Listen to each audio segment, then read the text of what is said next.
In this video, we'll be talking about methods for medical device sterilization. The learning objectives are to understand the concept of sterility assurance level, or SAL, to understand the different methods that are used for medical device sterilization and their limitations, and to recognize that implant-associated infections remain a significant problem despite our best efforts to sterilize our devices before implantation. This fits into the broader picture of this course because we're learning about biological responses that can lead to the failure of medical devices. So here we are talking about infection, which is of course never going to be an acceptable biological response. To prevent infection, medical devices must be sterilized. Of course, all surgeries are going to be done in a sterile field. So here what we're talking about is removal of bacteria from the surface of the medical devices. So this is important because if they're even a little bit on there, then bacteria that might normally be innocuous or not harmful, once they're implanted into the body, they could pose a serious problem to a patient. So to assess sterility, we can do this by culturing a device in nutrient media. So this is basically just something that will support the growth of bacteria. And then we can measure how many bacterial colonies grow. So this is known as a colony formation assay or a colony forming units assay, which is usually abbreviated CFU. Now, I say this because it's important to understand this concept for how we evaluate sterility of devices. So all devices have to be manufactured to a set sterility assurance level, or SAL, which is one of our key concepts for this lecture. So the sterility assurance level is the probability of a device being non-sterile after being exposed to sterilization conditions. So here it's the probability of getting some colony forming units off of a device after it's been quote unquote sterilized. So the sterility assurance level for devices that are going to be implanted is set at 10 to the minus 6. So this is a 1 in 1 million chance that the device is not actually going to be sterile. And this is an FDA requirement for a device to be labeled as sterile. Now, it's a little bit different if the device isn't going to be implanted. So for devices that are going to be in contact with intact skin, so there's no breach of that barrier, then the sterility assurance level is a little bit lower. So 10 to the minus 3, again, that's intact skin. 10 to the minus 6 is for implants. So for 10 to the minus 3, that's a 1 in 1,000 chance that the device won't actually be sterile. So this is very important, but now how do we get there?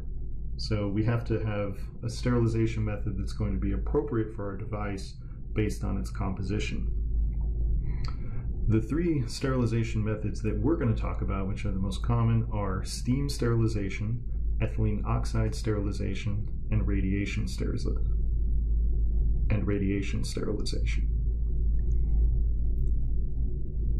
Steam sterilization is performed in kind of an appliance looking thing, but it's a device known as an autoclave.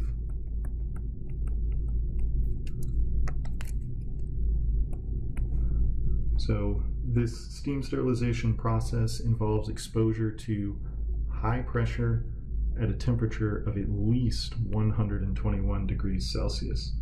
And this high temperature, high pressure exposure is going to denature proteins and lipids that are important for microorganism survival. So it's going to kill any bacteria that are present. The advantages of steam sterilization are that it's relatively quick and simple and effective. And a big one is it doesn't leave toxic residue. So disadvantages, though, are really the high temperature. So the high temperature limits its use with materials that have low melting points. So it doesn't work well for a lot of polymers. Also, if you have a hydrolytically cleavable material, so again with polymers, they can be degraded.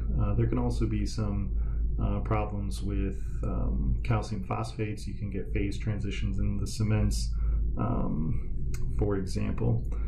But really, steam sterilization is very, very useful, widely used in hospitals. So you see here, we've got some metals. So surgical instruments are almost always sterilized by autoclaving because they're all metal, or they tend to be. And so here you have little packets that can be permeated by that steam, and then they'll sterilize the device.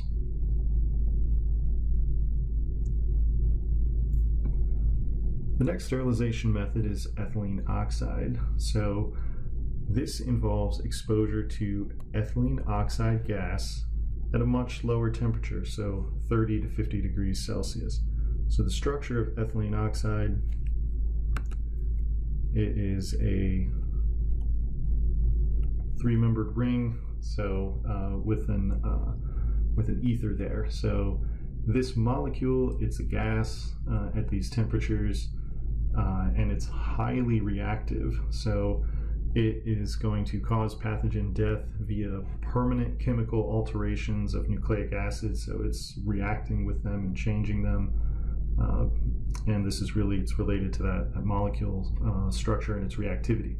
But ethylene oxide, a problem with it is that it's very toxic. So it's highly effective. It can be used for a wide range of materials because it's carried out at low temperatures. So this can be used for polymers. But its high reactivity is a double-edged sword, so it's a disadvantage, and ethylene oxide is carcinogenic. So this is important because toxic residues that are left behind have to be removed to ensure safety. So if you recall, when we learned about hemocompatibility, we brought up ISO standards, and there was the ISO 10993 is the set of standards for biocompatibility testing. Well, there is a standard, so ISO 10993-7, that is dedicated to ethylene oxide sterilization and the characterization of residuals to ensure safety. So this is a pretty significant problem. There are also some environmental concerns with ethylene oxide because the gas is released out into the atmosphere as well. So there is a movement to develop alternative sterilization methods besides ethylene oxide. But it is still currently in use. The last sterilization method we're going to cover is radiation sterilization. And so this is one of those alternatives to the ethylene oxide sterilization.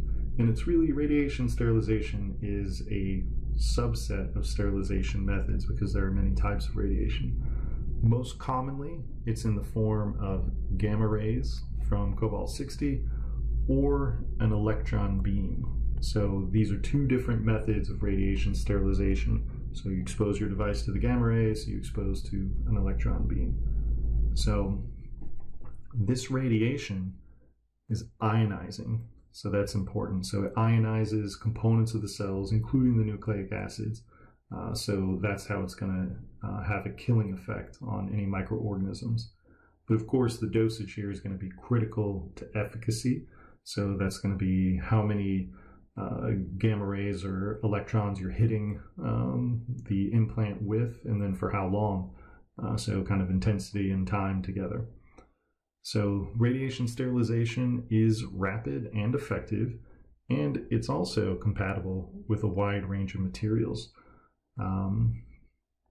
Disadvantages, of course, if you're working with radiation, there are safety concerns because of the constant decay and emission, so have to abide by safety standards.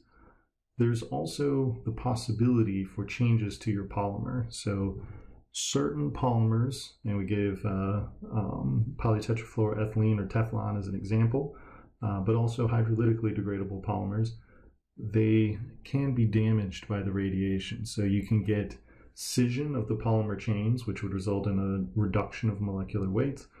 You can also get cross-linking induced by some of this radiation, so that can change the properties of your polymer.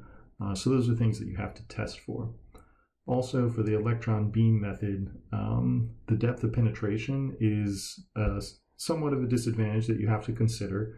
So if you recall, when we learned about scanning electron microscopy, we said the electron beam in that case only penetrated about 2 microns. Now with E-beam sterilization, It's not limited to 2 microns. You can sterilize thicker devices, but this is just a disadvantage that you have to consider.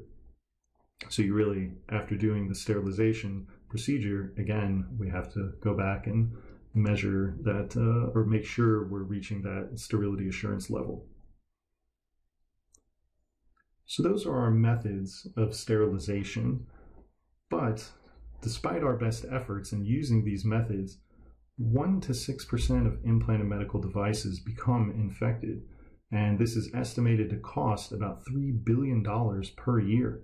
So of course, if we have an infection associated with the device, there's going to be a plethora of problems. So there's pain and discomfort for the patient, hospital time is increased, healing and recovery time with the implant is increased. There's the cost, which was already mentioned, but then morbidity and mortality to the patient. And if the infection can't be resolved, then you're going to have to remove the device, and there's going to be additional surgery and then pain to the patient and inconvenience and cost. So as we move forward beyond this lecture, the question is, well, how does this happen? I told you before, for implants, our sterility assurance level is 10 to the minus 6. So 1 in a million implants only would have any bacteria on them. So if that's the case, how can 1 to 6% of implanted medical devices become infected? In the subsequent videos, we'll be answering this question, and then we will be going over methods to prevent implant-associated infections.